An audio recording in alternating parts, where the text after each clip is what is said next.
Bom, vamos começar então, pessoal, para a gente não se estender muito. Hoje, então, turma, a gente vai falar um pouco sobre traumas e emergências neonatais. Pessoal, eu tenho uma notícia boa também sobre isso. Hoje é o último tema, né? A última aula, na verdade, o último conteúdo de neonatologia, porque a próxima aula a gente vai resolver eu pretendo dar laboratório para vocês, depois vai ter revisão e depois já acabou o bimestre. Então, esse é o último conteúdo que a gente vai conversar sobre neo, tá? Olha que bom, notícia boa. A aula já está no e-mail, no grupo de vocês. Bom, gente, para falar sobre traumas e emergências neonatais, a gente precisa entender um pouquinho sobre o suporte básico de vida em pediatria, tá? Então, provavelmente vocês tiveram aquela disciplina de urgência e emergência, né? Onde vocês devem ter aprendido sobre RCP, sobre atendimento à vítima de trauma e tudo mais. E agora eu vou falar um pouquinho sobre traumas neonatais, tá? O que a gente precisa entender daqui, gente? Que é diferente em relação aos adultos. Aqui na pediatria, principalmente na neonatologia, que são os bebezinhos, não é algo súbito, por exemplo, igual os adultos, parou de uma vez. Não. As crianças, geralmente, é peculiar o caso, né? Elas começam a decair, elas dão indícios de que vão ter uma parada cardiorrespiratória, então é algo que às vezes a gente até consegue controlar. É lógico, gente, que isso não é em 100% dos casos. Se eu falar, por exemplo, de um trauma, né, que um acidente, aí com certeza não se aplica a esse caso. Mas em uma criança, um bebezinho que nasceu muito prematuro, que nasceu com alguma doença, isso não é súbito, ok? A média de sobrevivência é 10%, conforme os relatos científicos. Gente, isso é muito pouco. É muito pouco. E olhem só, a maioria sofre dano neurológico. O sucesso da ressuscitação, ela depende da capacidade de aplicação de medidas ditadas pela Sociedade Brasileira, né, de Ventilação, por como a gente vai atender essa criança. Então, não é simplesmente ir lá e fazer compressão, a gente precisa saber como vai atender essa criança, tá? Bom, qual que é a ocorrência de parada, então, em pediatria? Ela tem uma frequência alta nos extremos de idade. Então, né, no caso, os bebês menores de 1 ano, né, ou, né, às vezes adolescentes. As causas mais comuns em menores de 1 ano, gente, são as lesões intencionais ou não. O que a gente observa aí, principalmente das crianças que estão começando a andar? Elas vão escalar tudo que elas verem pela frente, né? Aí, o que elas encontram? Elas vão escalar lá o fogão, e lá em cima do fogão tem a panela com óleo fervendo, a panela cai em cima da criança. Eu já vi várias ocorrências dessas na emergência, tá? Que mais que a gente tem? A gente tem doenças respiratórias que lideram o ranking aí das paradas em crianças. Vocês já sabem o porquê, né, gente? Lembra que o sistema pulmonar não está totalmente desenvolvido nos bebês, principalmente se for prematuro, maior ocorrência de asma, bronquite, enfim, né? E isso é uma das causas que levam, então, à parada.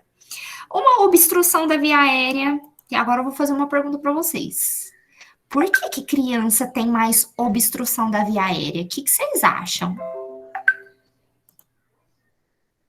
Hum?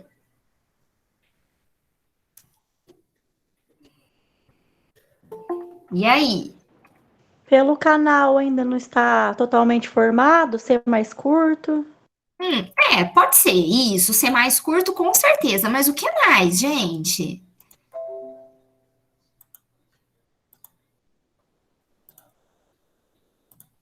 Alguém teria algum chute do que mais? Professor, não sei se eu estou certa, mas quando a criança. Você está falando só de recém-nascido ou crianças de 2, 3 anos também? Não, tô falando de bebê, até 1 ano. Por que obstrui muito mais fácil a via aérea? Depende Porque é também mais. a posição que a mãe vai dar mamar também, né? Que tem a posição correta, né? Uhum. Mas uma das Porque principais. também Pode falar, Laís. eu também acredito que todo bebê, né, tudo nele é mais frágil, tudo nele é mais fino. Eu acredito que isso também pode favorecer. A formação ainda não está completa. Mas uma das outras coisas que também contribui, gente, a criança não pega tudo que tem pela frente, tudo que tem no chão, não põe na boca, não enfia no nariz, não enfia em todos os lugares. Então, Curiosidade, Eu né? iria falar bala, né? Mas bebezinho assim não ia pegar uma bala. Depende também, se estiver próximo à mãozinha dele, né? Que acontece muito isso, né? De engasgar com alguma bala, pirulito, chaveirinho, que são pequenos, que sempre fica perto.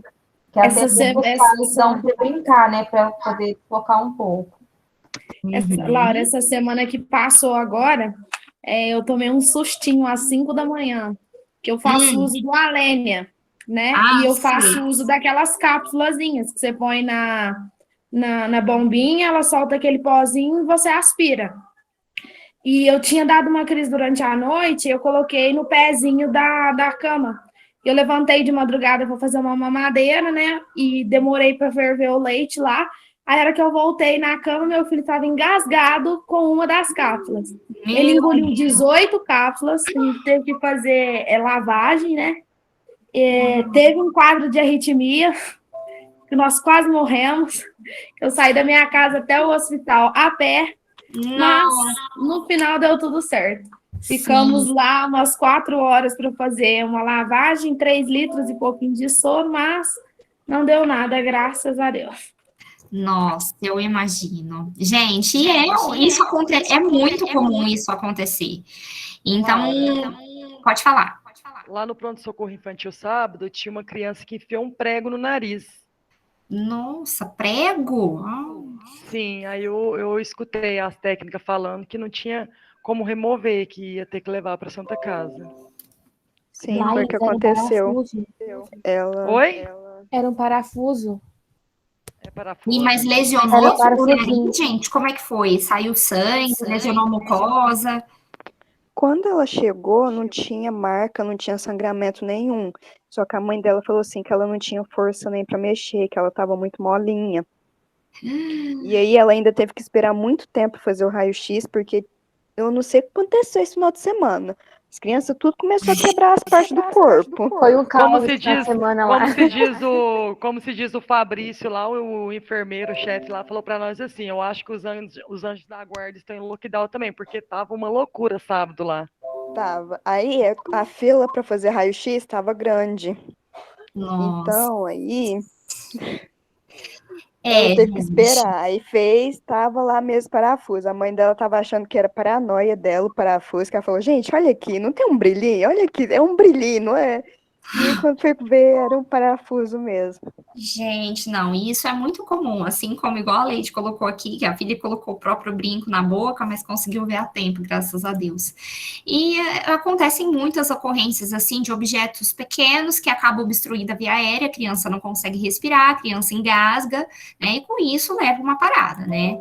Então, a gente precisa saber, o principal ponto é como, gente, instruir essa mãe, primeiramente, a suporte básico mesmo de vida, manobra de desengasgar, mas no desespero, essa mãe não vai conseguir realizar essa ação, né, e vai pedir ajuda para vocês, então vocês têm que saber como lidar com isso, tá?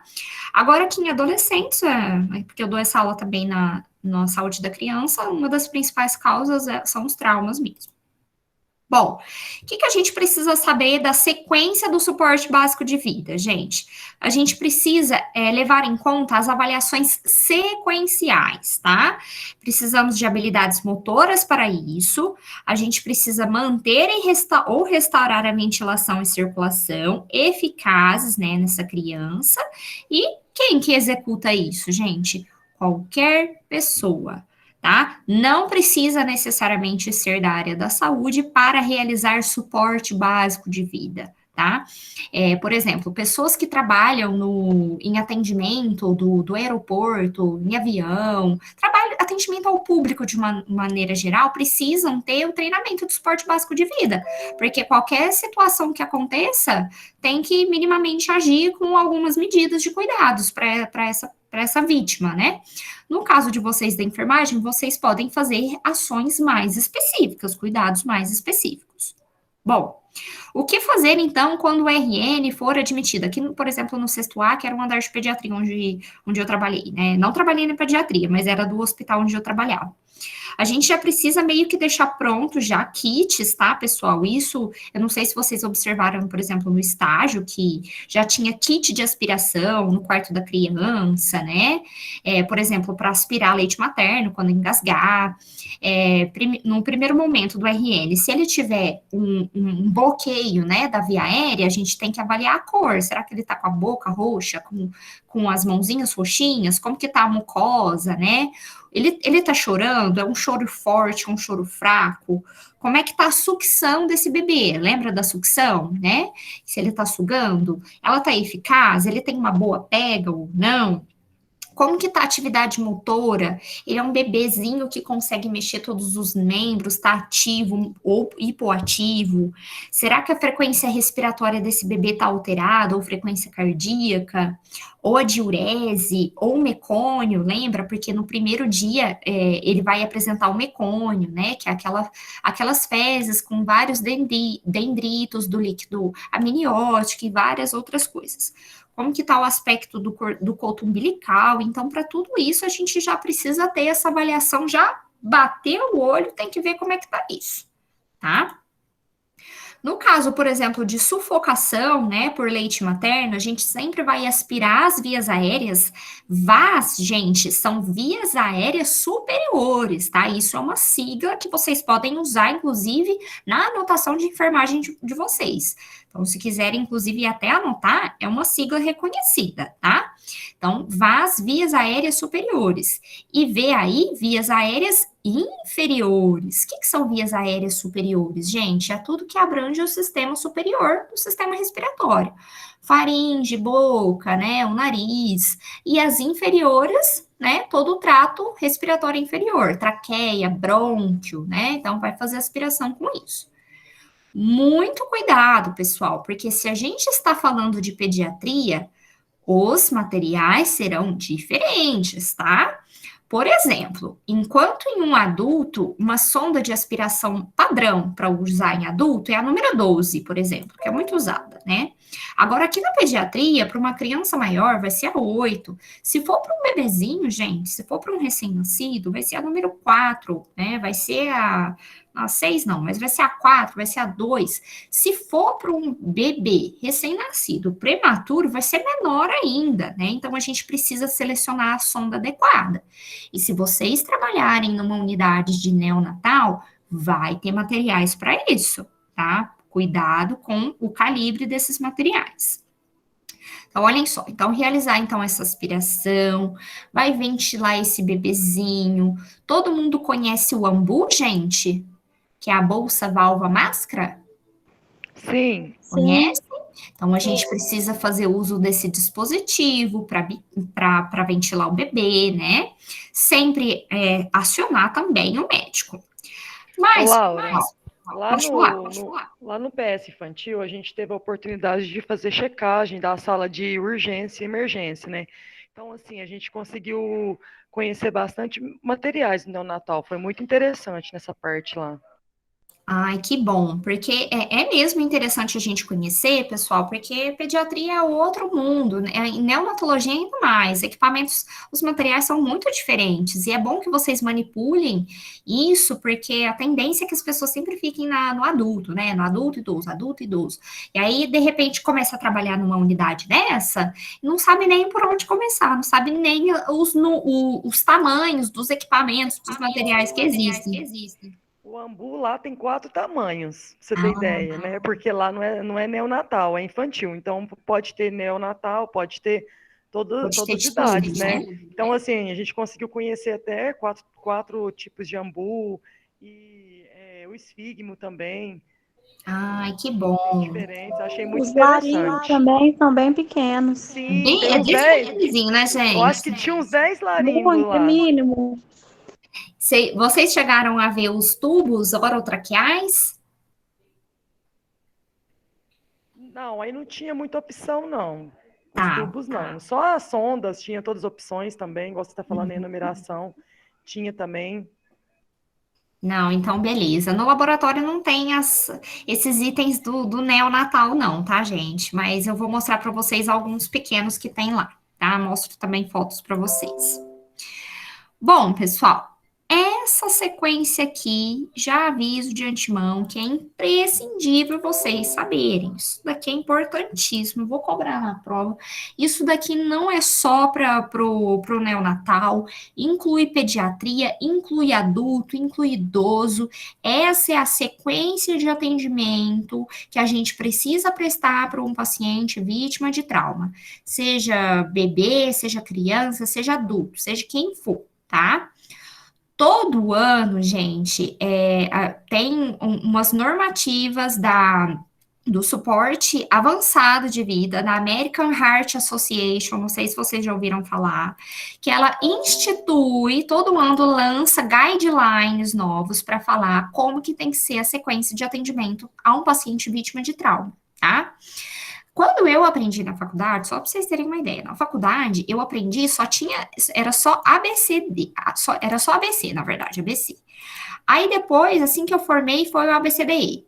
Aí agora, gente, lançou uma atualização do ano passado, que a sequência de atendimento é XABCDE, tá? XABCDE.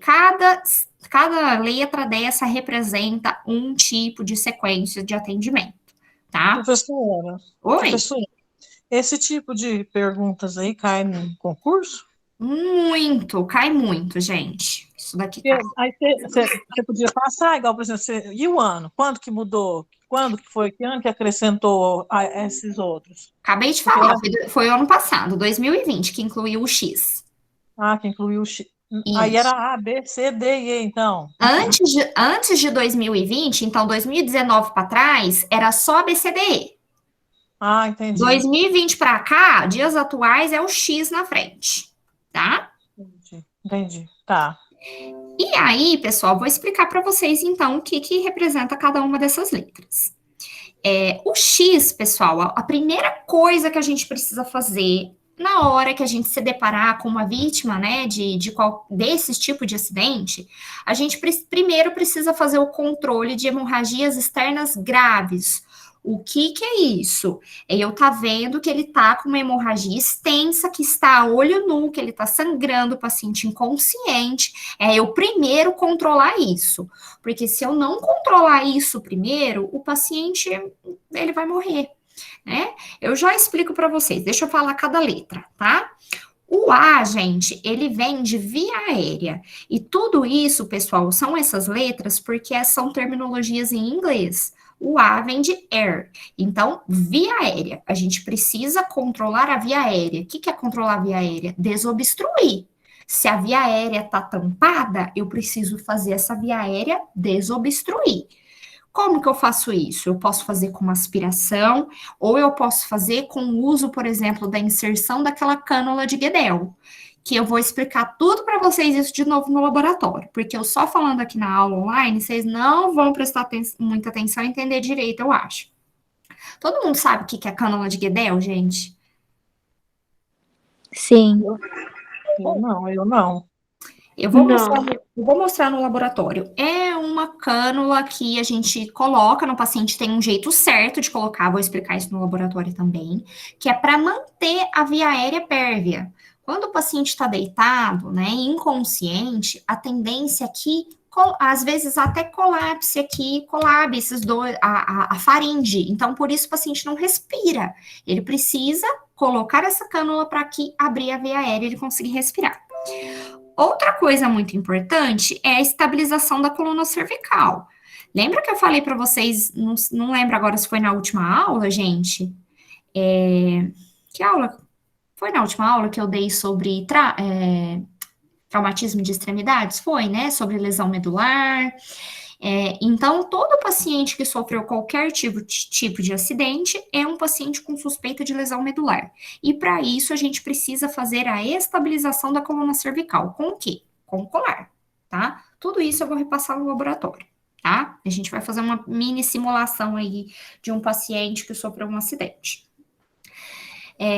que vem depois? Vem o B, gente. O B de inglês é breathing, que é respiração. Então, eu preciso garantir com que esse paciente respire. Eu preciso ventilar esse paciente. O C, ele vem de circulation, que é de circulação e controle de hemorragia. Nossa, professora, mas de novo, aqui o X, ele não é hemorragia externa grave? Sim, gente. Só que aqui, esse C, daqui do meio, ele quer dizer a circulação no sentido de controle de alguma hemorragia que não está tão evidente. Então, o paciente, às vezes, ele tem uma fratura, mas não é externa, não dá para ver, é um paciente que, às vezes, até está consciente. Só que vocês lembram, lá da disciplina de urgência e emergência, todo paciente que sofre um acidente, a gente precisa pegar acessos calibrosos, com a Boccati 14 e 16. Por quê? Que é aqueles bem grossos. Porque eu preciso mandar muito volume, mandar muito soro, porque se ele está perdendo sangue, eu preciso mandar mais volume para esse paciente, né? Então, o controle de hemorragia é nesse sentido, algo que aparentemente não está tão grave. D, vem do exame neurológico, então vem da parte da gente avaliar o nível de consciência, o nível de sensibilidade, às vezes, dos membros inferiores, tá? E o E vem de exposição. Então, expor aquele paciente no sentido de aliviar as roupas apertadas, cortar as roupas que às vezes está pressionando, gangrenando uma área, e com controle de hipotermia. Porque se é um paciente que está perdendo sangue, gente, durante um acidente, ele vai ter hipotermia. Então, eu preciso garantir meios para que ele não perca calor. Como? Por exemplo, na ambulância, a gente tem aí aquela manta térmica que parece aquele negócio de alumínio, gente, parece capa de alumínio, tá? Então, a gente precisa garantir isso. Então, como assim, gente? Vocês observem que todos esses passos, eles têm que ser feitos simultâneos, tem que acontecer tudo na mesma hora. Na mesma hora que você chegou lá, viu se o bebê tá com uma hemorragia externa grave, não tá, beleza, vai cuidar da via aérea, enquanto outra pessoa cuida da respiração, outro pega o acesso, enquanto você tá vendo a via aérea, você já tá vendo o exame neurológico, é tudo junto, tá? Mas é importante que sejam feitos todos esses passos. E não é, por exemplo, exposição da vítima primeiro. É nessa ordem, gente. X, A, B, C, D, E. Ok? Alguém ficou com alguma dúvida dessa parte? Pode falar, Maxilane. Professora, você não tinha falado, parece que o Boccati mais calibroso parece que era 14, 18? Um dia? Não, tem 14, 16 e 18. O mais calibroso é o... Porque parece que eu vi, você tinha falado, parece que eu vi que você tinha falado que era 14 e 18, esses dois só. 18 existe também, mas o 16 é maior do que o 18. Ah, tá, então é só esses dois, 14 e 16, né? Sim, mas é que a gente tem que ver se o paciente vai ter condição de ter esse tipo de acesso, né, gente?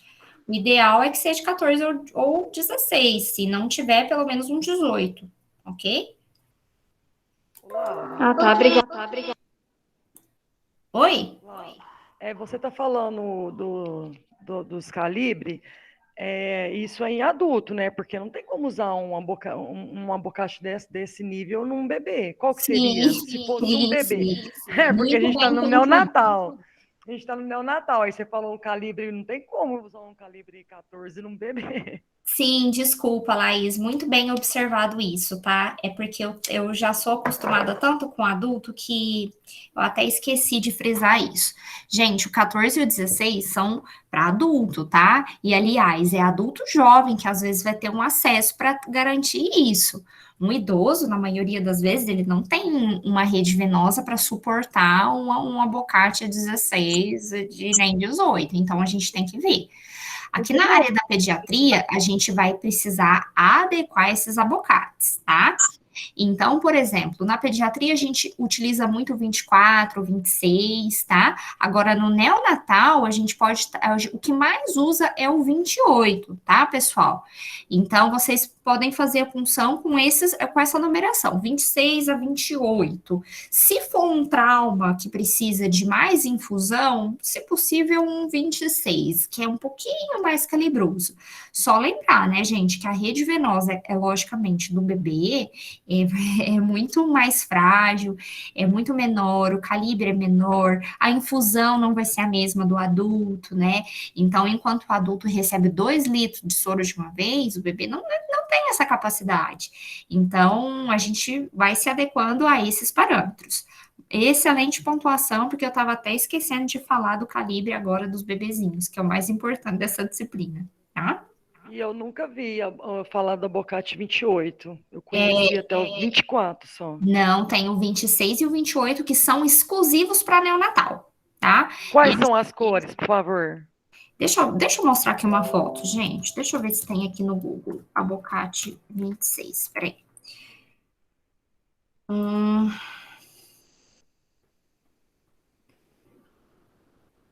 Ele é tão fininho, porque e é só em unidade, geralmente é só em UTI neonatal que geralmente vocês vão achar o 26 ou 28, tá? Na UPA aí que vocês estão fazendo estágio, eu acho que tem só até o 24. Isso, só até o 24. Por isso que eu estranhei você falar 26, 28. Eu nunca tinha visto nem falar. Não, isso é mais em UTI neonatal mesmo. A Bocate 26, achei. Peraí, gente, que eu vou ter que parar de compartilhar aqui para mostrar o outro. Vocês estão vendo, pessoal, a tela? Essa imagem não é muito legal. Ó, olha aqui esse que eu tô mostrando para vocês, a diferença, né? Esse amarelinho aqui, ó, ele é o 24, tá? Então, observem que ele é bem fininho, ele bem menor também. E a gente tem o 28, que ele é mais fininho, até que o tamanho dele, ele não muda tanto, não, pro 24. Ele é um pouquinho... Esse é o 26. Esse último aqui, que tá meio que... tá branco, sei lá que cor que é essa. Tá meio que branco, né, gente? É branco. Ele é um pouquinho só mais curto, só que ele é mais fino, tá? E esse é o 26, esse último aqui. Aí, olha a diferença do 26 pro 14, gente. Então, é muita diferença. O 28, eu vou ser bem sincera para vocês, existe, ele é menor do que esse daqui e mais fininho. Só que eu, particularmente, nunca vi nem na prática, tá? Eu já vi o 26 uma vez, mas foi dentro do meu UTI neonatal, tá? Mas existe essa possibilidade. Muito obrigada. O que a gente tem que pensar? A gente primeiro precisa avaliar a condição venosa, porque pode existir, pessoal, pode ter a possibilidade de ser um recém-nascido que tenha uma rede venosa que seja compatível com 24 ou com 22, por exemplo. Então, por que não usar? Se ele tem essa rede venosa, vocês vão usar, obviamente, aquele que é mais calibroso, que a veia dele suporte mais, ok? Tudo bem, pessoal? Ô, Laura, eu acho que nos PS infantil deveria ter o 26, porque eu vejo muitos neonatal lá, sabe? E aí, tipo, você vê o bichinho sofrendo, às vezes pode ser até por esse motivo. E tem muito neonatal, sabia? Eu já vi bastante. Laís, mas a gente está numa condição, acho que tão crítica da saúde pública no momento que não está tendo material nem para os adultos, quem dirá para as crianças, que são materiais mais específicos. É realidade, mas na verdade aqui nunca teve, né? Sempre foi assim, né? E agora, ainda mais que essa falta de material, falta de medicamento, então a situação tá pior ainda do que já era antes, né? Mas com certeza, essas unidades que recebem bebês precisavam, sem dúvida, de minimamente ter o 26, né? É imprescindível. Bom, pessoal, agora a sequência que vocês já conhecem, tá? Eu vou agora aqui apresentar a sequência, então, do atendimento. O X, vocês já sabem, que aparentemente é verificar se tem alguma hemorragia externa grave, algo que você está conseguindo até ver com o olho nu. O A, então, é aqui da reanimação, né? Primeiro, a gente precisa, logicamente, avaliar a resposta, o nível de consciência, a gente vai ver se aquele bebê, né, se aquela criança está consciente ou não, né? Não estando consciente, pessoal, com certeza, acionar a enfermeiro e o médico plantonista, tá? Vocês nunca vão fazer isso sozinho, vai comunicar. A primeira deles, né, que eu já falei para vocês, né, o X, acabei de falar, agora o A, né, de airway. Vendo que a criança está inconsciente e não tem respiração, não tem nenhum movimento respiratório, a gente precisa iniciar a abertura da via aérea. VA é de via aérea, tá, gente? Então, a gente pode fazer isso com duas manobras diferentes, que depois eu também vou ensinar para vocês no laboratório. O nome dessas manobras, só para conhecimento de vocês, uma chama Chin Lift e a outra chama Jaw Thrust. Vocês já ouviram esses nomes esquisitos em urgência e emergência? Já. Nós fizemos uma prova no SAMU. Então por isso vocês conhecem. Depois eu mostro para vocês essas manobras, tá, gente? Mas em si é igual, tá mostrando, uma delas é igual aqui na foto, tá? Que é o de Chin Lift, tá? Que a gente inclina levemente a cabeça dessa criança e o queixo para ter uma mínima abertura de via aérea. Porém, cuidado. Lembra que tem casos que a gente não pode movimentar a criança, né, o bebê, e nem o adulto. Por quê? Se ele tem lesão medular, gente, se tem suspeita de lesão medular, não pode. A gente tem que usar de outras manobras para abrir a via aérea sem comprometer aqui a coluna cervical. E isso eu vou mostrar no laboratório para vocês. Seguindo disso, a gente vai, então, avaliar o B, breathing, que é a respiração. Verificar, então, se tem ausência de respiração, com o método ver, ouvir e sentir, tá? Avaliando, obviamente, a expansão torácica. Se a respiração, então, estiver ausente, aplicar 2 ventilações de resgate. Com o quê, gente? Com AMBU, né? Lá a gente vai fornecer 100% de oxigênio a cada ventilação durante 1 segundo, tá? Para isso, abre a via aérea e deixa muito bem acoplado esse AMBU, então, aqui na criança. Observem, gente, que o AMBU tem que vedar tanto a boca quanto o nariz, ok? Então, precisa colocar e colocar direito para realmente ventilar, tá? Depois eu também vou mostrar isso no laboratório. Lá no cantinho do AMBU, a gente tem uma conexão lá para colocar a extensão com oxigênio. Lembrem de colocar o oxigênio conectado no AMBU. Parece bobo eu falar isso, só que eu já vi várias vezes atendimento de parada que tá lá ambuzando sem estar conectado com oxigênio. E não adianta nada, gente. Vocês pensam que falam, não é possível. Acontece, tá? Então, cuidado com isso, se atentem com isso. Se o tórax da criança não se eleva durante a respiração, né, a ventilação não é eficaz. Então, se você está vendo que o tórax não está se movimentando, reposicione direito esse AMBU, tá? Porque provavelmente você está fazendo errado.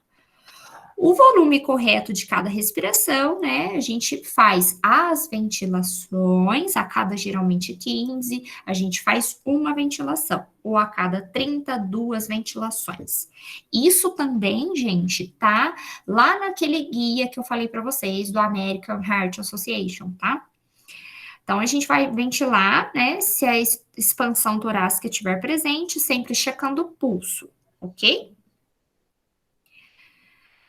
No caso, por exemplo, que a gente tem lá o recém-nascido com algum engasgo, né? Alguém me chamou, gente? Não ouvi. Oi, Maxilane, pode falar. Professora, também na hora que for apertar o AMBU também não pode apertar assim com força, né? Porque senão é uma coisa muito ar, né? É perigoso, né? Isso, depois eu também vou mostrar essa técnica no laboratório, gente. A gente tem todo um ritmo para fazer o movimento de pressionar esse AMBU, para não correr o risco de hiperventilar ou hipoventilar o bebê ou o adulto, né? Se for o caso. Quando a gente se deparar de uma vítima de engasgue, a gente tem uma manobra específica que eu acredito que vocês já viram, né? Que a gente precisa virar esse lactente e a gente dá 5 golpes, gente, mas calma, tá? Você não vai esmurrar a criança. Você vai fazer isso com uma região que se chama região hipotenar. O que é região hipotenar? Essa região aqui, ó. É aqui que a gente vai colocar a força, tá? É na base aqui da palma da mão. Ok? E a gente vai colocar, né, dar esses golpes, virar suavemente esse lactente e fazer as compressões torácicas também. Observem que aqui na foto estou fazendo até com o dedo, tá? Porque aí com isso a gente vai facilitar a retirada daquele objeto que está obstruindo a via aérea. Alguém já se deparou com isso lá na UPA, gente? Já chegou algum caso? Vocês viram fazendo isso? Ninguém viu? Não, eu não. Ok. Depois eu também vou mostrar para vocês no laboratório. Tem vários vídeos de... Não é nessa turma que tem um bombeiro, né? É no 3B. A gente já teve aula prática de primeiros socorros nessa parte, desengasgamento. Senhora, na nossa turma tem eu e o Juninho. Vocês são bombeiro? Sim. Não sabia disso. Olha que legal.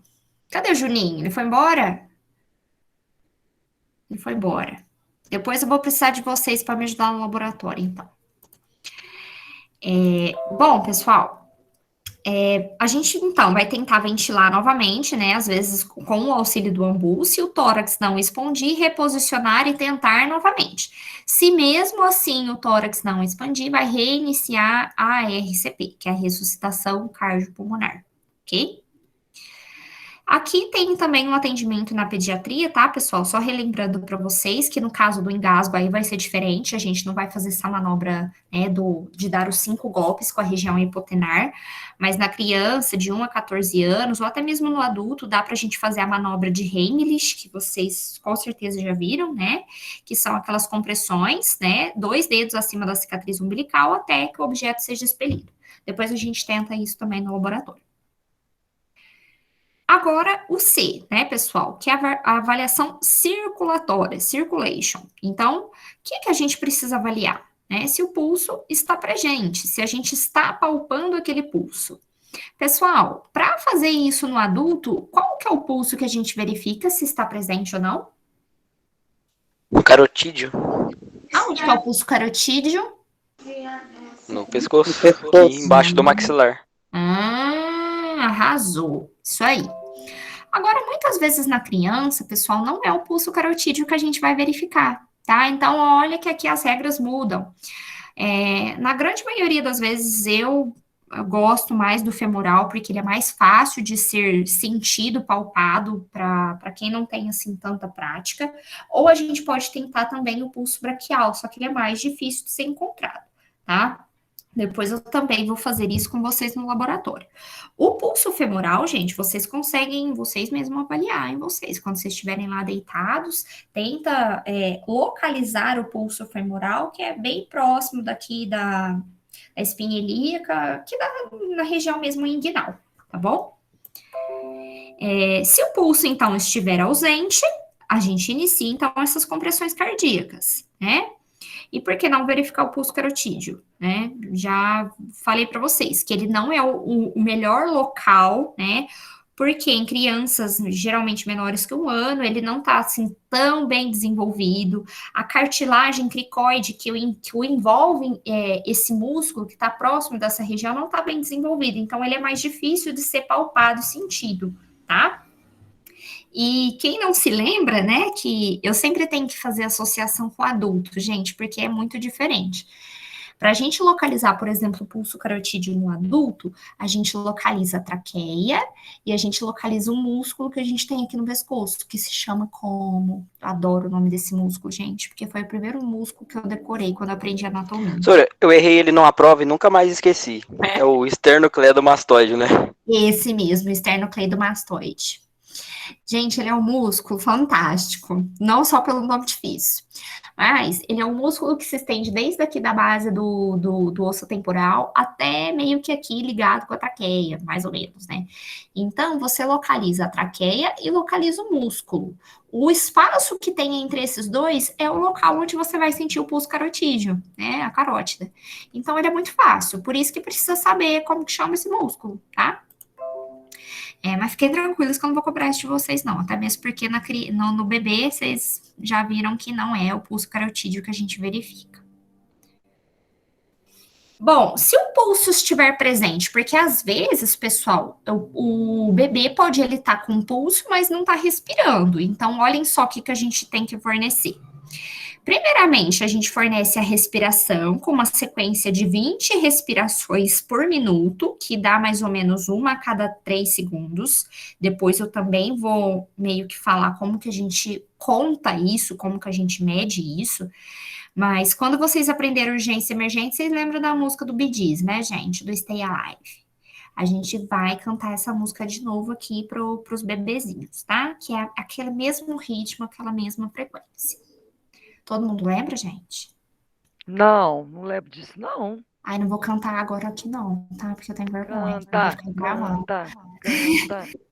Esse não. Mas é uma música clássica. Depois eu posto pra Só um vocês. pedacinho pra gente conhecer.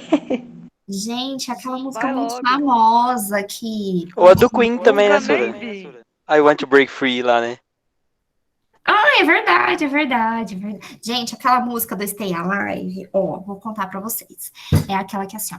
Ha, ha, ha, ha, stay alive. Lembraram?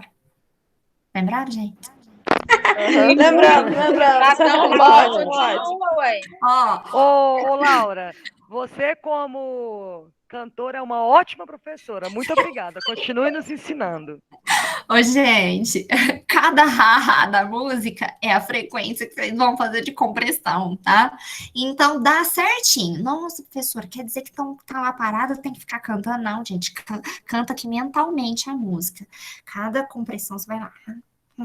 Depois a gente faz no laboratório, tá? Vai dar certo. Difícil é fazer isso na hora do susto, né? Você pega Não, uma mas criança ali. vocês lembram, gente, vocês vão lembrar, tá? Então, Nunca vou esquecer dessa música agora. Não, no meu laboratório eu vou trazer a música, vocês vão ver o que é.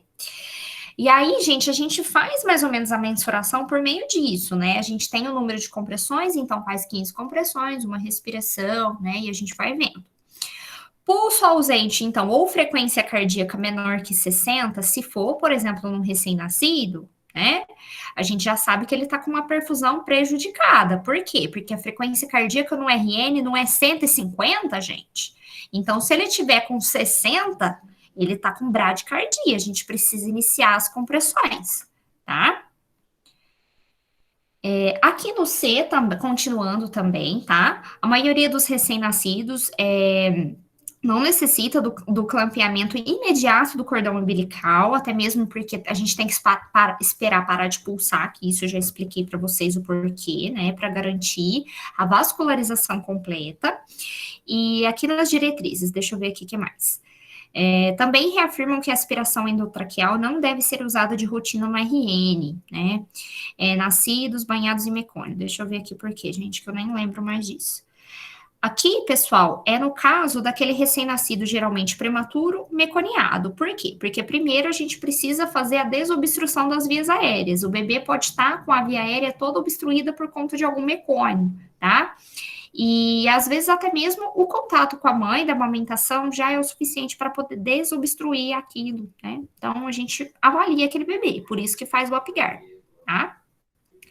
Uma frequência respiratória de 20 a 30 respirações por minuto é recomendada para bebês e crianças que estejam recebendo RCP, por meio de uma via aérea avançada. O que é isso, gente? É quando ele já está entubado e está com o ventilador mecânico, tá? Se ele ainda não está entubado, se ele está só com ambu, aí a gente muda essa frequência para menos. Geralmente é uma frequência respiratória de 15, né, respirações por minuto, mais ou menos. E sempre dando epinefrina. Qual que é a dose de epinefrina para o bebê? Depende do peso, tá? Não consigo falar para vocês agora, mas a gente tem aqui a quantidade recomendada pela American Heart, que eu já passo para vocês. Bom, então aqui a gente vai ver os pulsos, iniciar as compressões. Se for um bebê prematuro, dependendo do caso, a gente usa 1 ou 2 dedos para fazer a compressão, tá? Diferente do adulto, gente. Do adulto, a gente lembra que vocês usam aqui a região hipotenar da mão, uma mão em cima da outra, vai lá e faz as compressões. Aqui na neonatologia, não. Se a gente fazer isso, o que vai acontecer? vai quebrar todas as costelinhas do bebê. Não vão fazer isso, vocês não vão aplicar tanta força. Vocês, com um dedo ou 2 dedos, já é o suficiente para garantir a circulação para esse bebê, ok? Aqui tá falando de novo de todas as etapas, tá?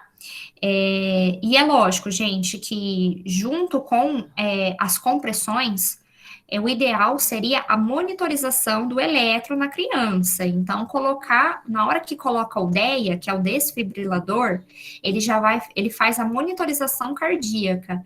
Então, por meio dele que vai avaliar se o paciente está em um ritmo chocável ou não chocável. Lembra que eu expliquei isso para vocês naquela aula de cardio? Que não é porque o paciente parou que ele vai receber choque todas as vezes? Então, é por conta disso. Sim. Ele só vai receber o choque, pessoal, se eles tiverem 2 tipos de ritmos, né? Que são os ritmos chocáveis. Caso ele não tenha, vai ficar só nas compressões, até que ou mude ou faz por meio de alguma medicação, tá? E então a gente tem que avaliar isso. Aqui são alguns padrões respiratórios, né? Então, olhem só, a diferença da taquipneia para os parâmetros normais até 2 meses. Então, ele vai ficar com 60, de 2 a 12, 50, né?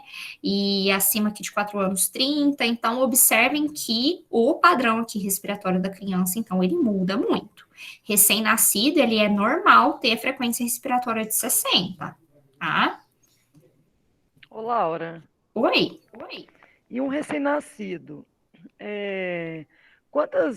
como que eu falo a palavra? Quantas tentativas que a gente faz? No adulto é 100, não é? Você fala compressões? Isso mesmo, essa é a palavra. No adulto, se eu não engano, é 100? Sim, é 100 por minuto. E no RN? Desculpa, o Laís cortou aqui para mim.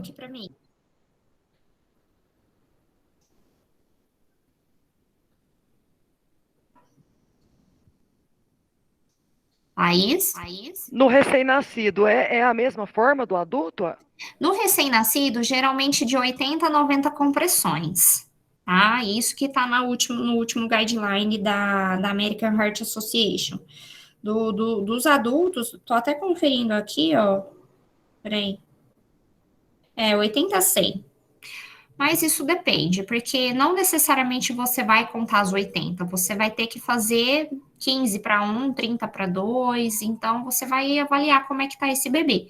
Não precisa ser exatamente de 80 a 100, entendeu? Mas as diretrizes colocam isso, tá? Como saber quando não tem mais jeito? Quando a gente já tá... Bom, é que a gente tem que avaliar várias coisas, né, pessoal? Se a gente tá, por exemplo, há 15 minutos tentando ressuscitar, não teve nenhum sinal de vida lá no eletro, o eletro não mudou de parâmetro, não teve nenhum ritmo, né, que a gente observa ali. A gente sabe que foi um paciente que está muito grave, que foi um acidente muito grave, que perdeu muito sangue, que teve tanta fratura, que comprometeu tal órgão. A gente tem que fazer uma avaliação de tudo isso para decidir qual que é o momento certo de parar. Tá? Qual que é o momento que a gente vai decidir não vamos continuar, o paciente vai evoluir a óbito. Então, são várias coisas que a gente analisa. Se é um idoso que está muito comprometido, está muito traumatizado, se é um bebê que tem, qual que é a porcentagem de chance de sobrevida?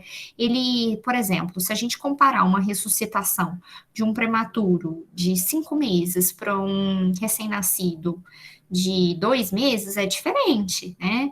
Então, as chances de sobrevida daquele de 2 meses é maior, mas não é só isso que a gente avalia. Será que, às vezes, esse de 2 meses tem mais complicação do que o prematuro? Então, são várias coisas, tá? Mas, em geral, mais de 20 minutos não teve sucesso, geralmente finaliza, tá? Mas é uma média bem grosseira que eu tô falando aqui. Deve ser muito triste a parada, né? Você tem que decidir que não tem jeito mais. Você tem que aceitar que é hora de parar. É uma decisão conjunta, tá, pessoal? Sempre a equipe com os médicos, né? E é lógico, com a opinião da enfermagem que vai decidir isso. Mas assim, grosseiramente falando, 20 minutos aí, não voltou mais ou menos, parou, não teve sucesso. Então, óbito, ok? Bom, pessoal, aqui a gente tem que analisar também o sintoma da taquipneia, tá? Que é a primeira manifestação de desconforto respiratório que esse bebezinho vai ter. Taquipneia é quando ele respira muito rápido, tá? Então, lembra dessas terminologias, isso é importante. Quando o paciente tem isso, ele vai ter batimento de asa de nariz, ele vai ter retração intercostal, então dá para a gente ver as costelinhas, os músculos torácicos todos fazendo esforço para ele conseguir respirar. É um bebezinho que às vezes tem um gemido, tem um som de estridor no pulmão, dá para ouvir até um chiado diferente, ou ele tem uma expiração que é prolongada, ou ele tem cianose nos lábios, né? Enfim, a gente observa esses sinais que são de desconforto respiratório. Se o seu bebezinho está apresentando alguns desses sinais, corre, porque a chance dele evoluir, então, com uma parada, né, respiratória ou até mesmo cardiorrespiratória é muito rápida. Enfermagem, então, na emergência. A gente vai, então, prevenir e identificar essa parada cardiorrespiratória, identificando, então, e intervindo nessas situações de dificuldade na respiração e na circulação. Verificou que o bebê tem tudo isso, não está com um pulso ou ele não está respirando, a gente vai iniciar o quanto antes as manobras de RCP. A gente tem que priorizar pela sequência de atendimento do trauma, que vocês já viram. X, ABCDE, tá? Estabilizar o paciente no período pós-parada, tá? Então, a gente estabiliza o paciente antes de transportar ele para qualquer tipo de unidade. Não quer dizer que estabilizou, já vou subir com o paciente lá. Não, subir para UTI, enfim, para qualquer lugar. Não, ele vai ter que ficar lá um pouco estável. Fundamental, então, que a equipe de enfermagem seja treinada para sucesso na RCP, gente. Porque eu preciso que tenha uma equipe capacitada para isso, tá? Então, por exemplo, nas equipes que eu já trabalhei, quando eu trabalhava um tempo atrás com resgate, a gente já tinha tudo esquematizado. Cada pessoa já ficava, antes já de atender, cada plantão a gente já chegava, né? Porque resgate a gente tem intercorrências toda hora, né? Diferente de uma clínica, de uma clínica médica, enfim, que não é tão comum. Mas a gente já, antes de cada plantão, a gente já definia a função de cada membro da equipe, o médico ia ficar responsável pelo quê? Pela intubação, tá? O técnico de enfermagem tal vai ficar responsável pela punção, o outro vai ficar pelo preparo das medicações e aplicação da medicação, o outro vai ficar pela compressão, pela estabilização, enfim, cada um tem suas funções definidas, porque se não chega na hora lá do desespero, ninguém sabe o que fazer, todo mundo, vou para lá, e não dá para discutir isso na hora da emergência, então a gente já precisa ter isso definido antes, tá? Então, Laura, pode falar. Às vezes eu estava até conversando com o Gustavo, às vezes eu queria, sabe, assim, não queria trabalhar nessa área, tipo, igual primeiro socorro, essas coisas, mas às vezes eu queria, tipo, participar de uma simulação para mim aprender mais, porque é uma coisa que a gente vai precisar uma hora ou outra, né? Dessa parte, a única coisa que eu aprendi foi gritar parou. Depende de cada hospital. O parou a gente aprendeu. Tem hospital que tem esses códigos, né? Parou, já corre todo mundo lá no andar, né? Tem outros que não, tem outros que é botão, tem outros que são outras siglas, enfim, cada lugar é de um jeito. O importante, pessoal, é que estejam minimamente preparados para isso. Eu tinha realmente a intenção de fazer, na verdade, por conta da pandemia, eu tive que cortar várias coisas da disciplina de vocês, infelizmente, de clínica médica, porque eu tinha intenção de fazer várias simulações aí de vários tipos de atendimentos para vocês, mas não vai dar, porque já está acabando um bimestre, né? Mas eu vou tentar fazer o possível para colocar pelo menos uma de parada, né? E eu preciso, vamos ver se vai voltar as coisas mesmo. Eu tento colocar o quanto antes. E também, se eu continuar com vocês no quarto módulo, gente, em alguma disciplina, eu dou um jeito de encaixar isso, tá? Então, não se preocupem que a gente dá um jeito. Eu agradeceria muito. Não, isso é importante, pessoal, porque na hora lá do desespero, o paciente parou, tá, aí você fica lá pensando, e agora, o que que eu faço? Eu vou para massagem, eu vou para o ambu, eu vou para medicação, para onde eu vou? Então, por isso que já precisa, geralmente, ter uma pessoa que, um enfermeiro mesmo do plantão, que geralmente faz isso com o médico, né? Então, o fulano faz ali as compressões, o outro fica ali no ambu e trocam, porque você não vai ficar para sempre nas compressões, porque cansa. Não sei se vocês já fizeram compressão alguma vez na vida, mas vocês vão tudo suar o sovaco, tá? Porque cansa pra caramba, tá? Não consegue ficar mais de 2 minutos lá comprimido, não. Então, tem que trocar. E a gente precisa de minimamente um preparo, né, pessoal? Principalmente quem vai ficar nas medicações, ok? Bom, gente, estabilizar então o paciente, é fundamental que estejam todos capacitados. Ah, aqui tem a fotinha, ó, nem lembrava mais. Aqui essa é a cânula de Guedel, tá, pessoal? Que ela mais é utilizada em casos, né, que as crianças realmente estão inconscientes, não dá para usar, inclusive, nem nos adultos conscientes, tá, gente? Porque isso provoca reflexo de náuseas e vômitos, tá? E ela pode até aumentar a possibilidade de aspiração do conteúdo gástrico se essa criança estiver consciente. Então, a gente só vai usar mesmo em situações ali que não tem jeito. Essa é a cânula, tá? E a gente coloca ela sempre de um jeito específico, que é com esse buraquinho aqui, ó, com essa pontinha aqui virado para cima, e na hora que chegar lá no trato inferior aqui do palato, vira, tá? Porque aí ela vai ficar para baixo, tá? Tem vários tamanhos, como que eu vou saber qual que é o tamanho certo para aquele bebezinho? Geralmente em adultos a gente utiliza, vendo aqui da comissura labial até o lóbulo da orelha. A gente coloca a cânula aqui para verificar qual que é o tamanho certo, na verdade, para o adulto, tá? Para o bebezinho, não tem tantas opções de cânula de Guedel, então a gente geralmente usa a 0, 1 ou a 2, tá bom? Professora, isso não... assim, o técnico coloca também a cânula de Guedel? Acho que sim. Coloca? Coloca. É a única... É uma das únicas... como é que eu explico, meu Deus? É uma tipo assim, que a gente vai introduzir algo no paciente, assim. Que não é privativo do enfermeiro? Não, cânula de Guedel não é privativo do enfermeiro, tá, gente?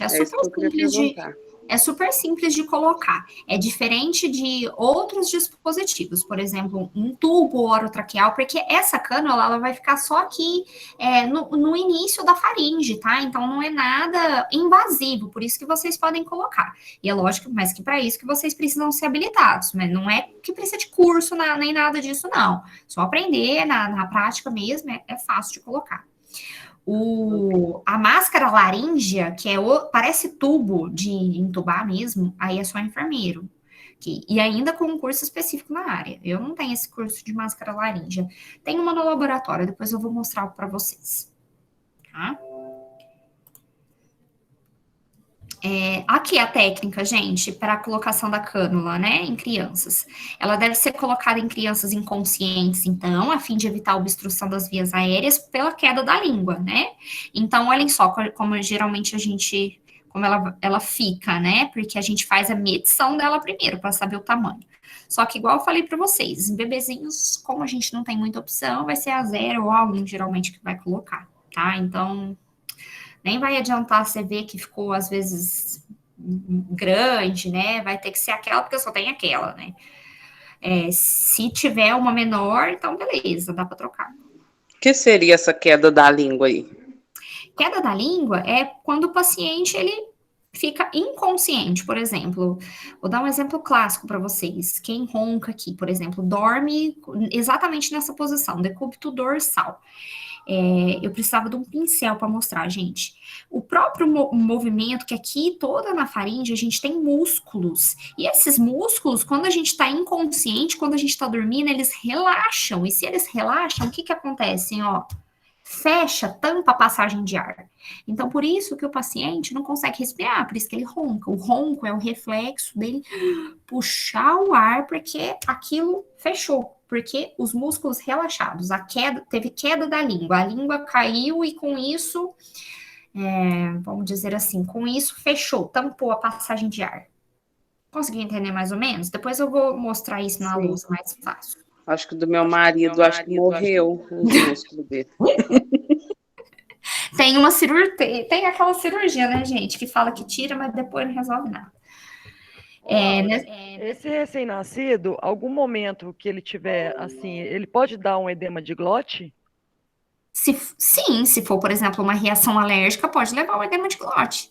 Só se for uma reação alérgica? Na grande maioria dos casos, sim. Ou uma lesão, às vezes direta, né, na epiglote, mas a maioria dos casos é uma reação alérgica. Pela obstrução, não. Não, pela obstrução ela não vai ficar edemaciada, não. Ela só vai ficar lá fechando, colabada. Perfeito. Bom, gente, então a intubação endotraqueal vai ser indicada, então, para as crianças e os bebês inconscientes, né, ou que estão em insuficiência respiratória, que não estão respirando. Nos RN são usados os tubos 2,5 a 3,5, mas tem também o 1,5, tá, gente, que ele é extremamente pequenininho. Antes oxigenar a criança com ambu, né, o diâmetro, ele geralmente respeita aqui essa regra, mas não dá nem para a gente considerar essa soma aqui, porque os serviços não têm, às vezes, os tubos adequados. Alguém que está ainda em estágio lá na UPA, gente, do pediátrica, quem que está passando lá agora? A gente tava lá até domingo. Já acabou? E tem essa escânula também. Que acabou, lá tem as cânulas. Mas já acabou, vocês não vão voltar lá mais, então? Não, agora muda a escala. Eu queria que vocês procurassem para ver que tamanho de tubo que tinha lá. Mas tudo bem. A cânula? Mas semana que vem vai os próximos. Não, cânula não, tubo. Semana que vem vai os próximos lá e eles fazem esse favorzinho aí. Isso, aí vocês contam, gente. Tem a de 1,5 que, né, UTI neonatal, mas geralmente RN 2,5 a 3,5, é bem pequenininho.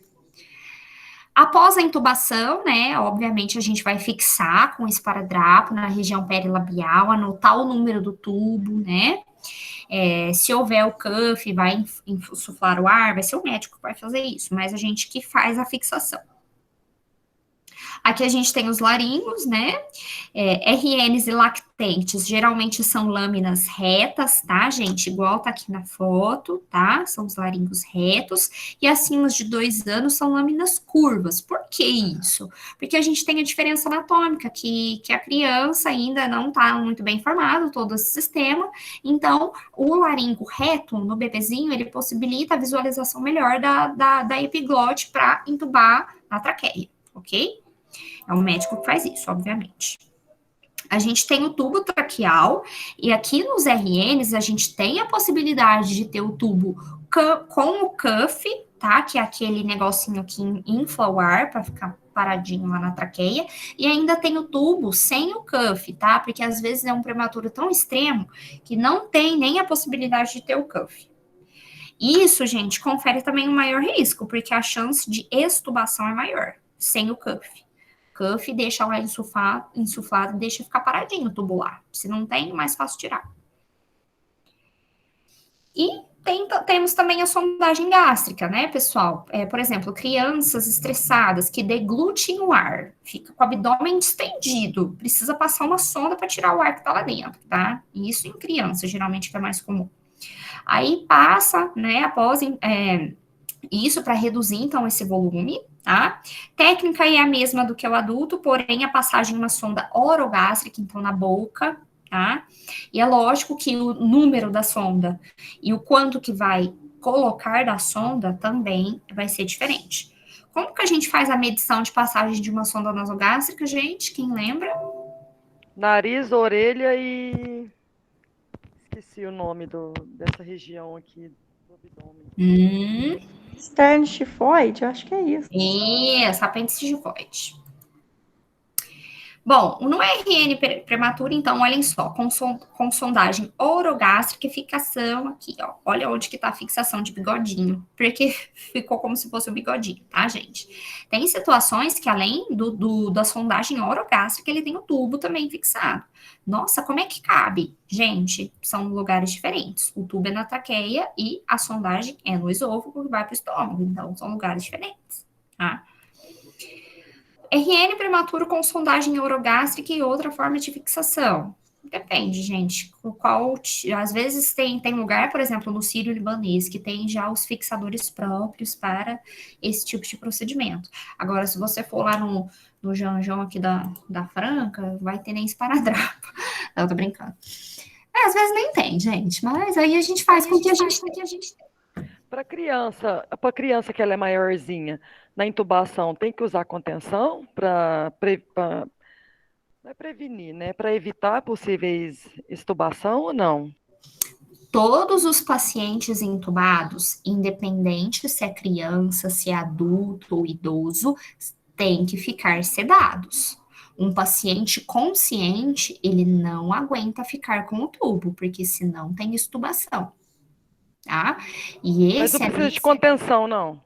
Não, porque só a sedação já vai garantir com que ele fique quietinho e não tire o tubo, tá?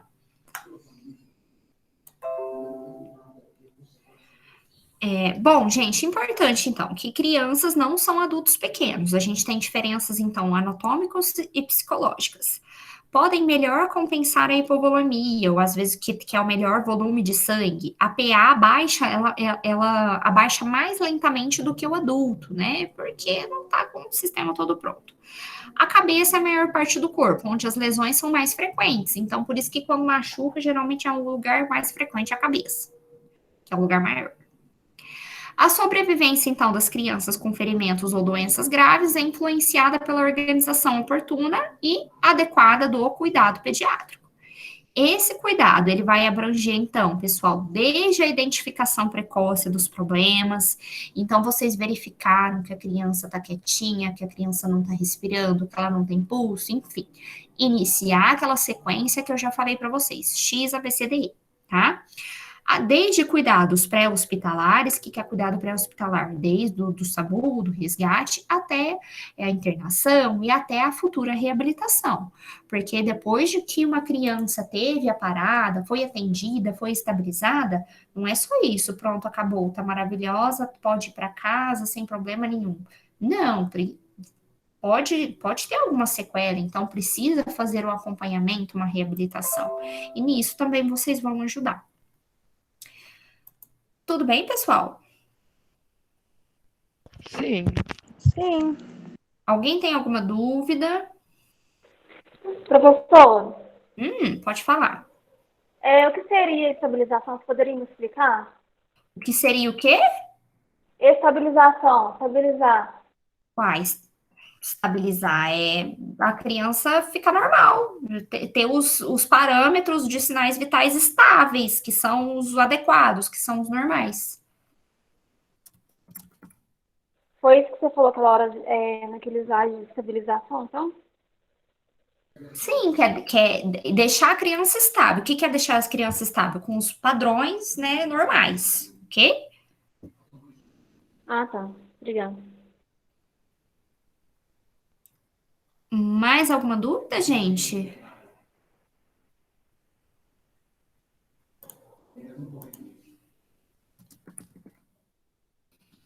Não? Lembrando que há uma diferença entre estável e instável também, Sim, né? Não pode confundir.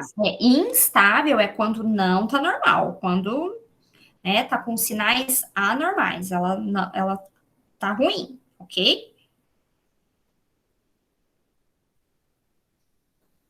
Tudo bem, gente? Tudo. Pessoal, só para vocês terem uma ideia, né? Quem vai geralmente passar a dosagem de adrenalina, de norepinefrina para o bebê é o médico.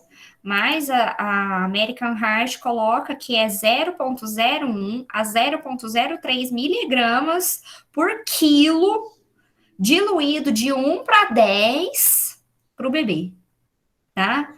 Agora vocês me perguntam, vocês entenderam isso que eu falei? Claro que não, né? Isso sim. Cálculos de medicamento nisso daí, Deus o livre. Ai, gente, eu vou tentar passar cálculo para vocês que eu tinha prometido. Vou ver se dá tempo, tá? Professor do estágio lá do PS infantil, como é criança, né? ela passou bastante cálculos para a gente, ensinou a gente volumes Ai, que bom, que bom. Em horas, em minutos, gotas, microgotas, né? Porque a gente não tinha aprendido essa parte com o Guilherme, só a regra de 3 mesmo. Ah, perfeito. Então, vocês viram no estágio, fico mais tranquila. Isso significa, então, que é tudo muito, muito, muito diluído, tá? Então, a gente precisa ter um cuidado muito grande com relação a isso. Mas fiquem tranquilos que durante esse atendimento, o médico sempre vai passar para vocês a dosagem certinha. Tudo bem, galera? Tudo bem. Bom, gente, de hoje é isso, então. Tá? Vou interromper aqui a gravação.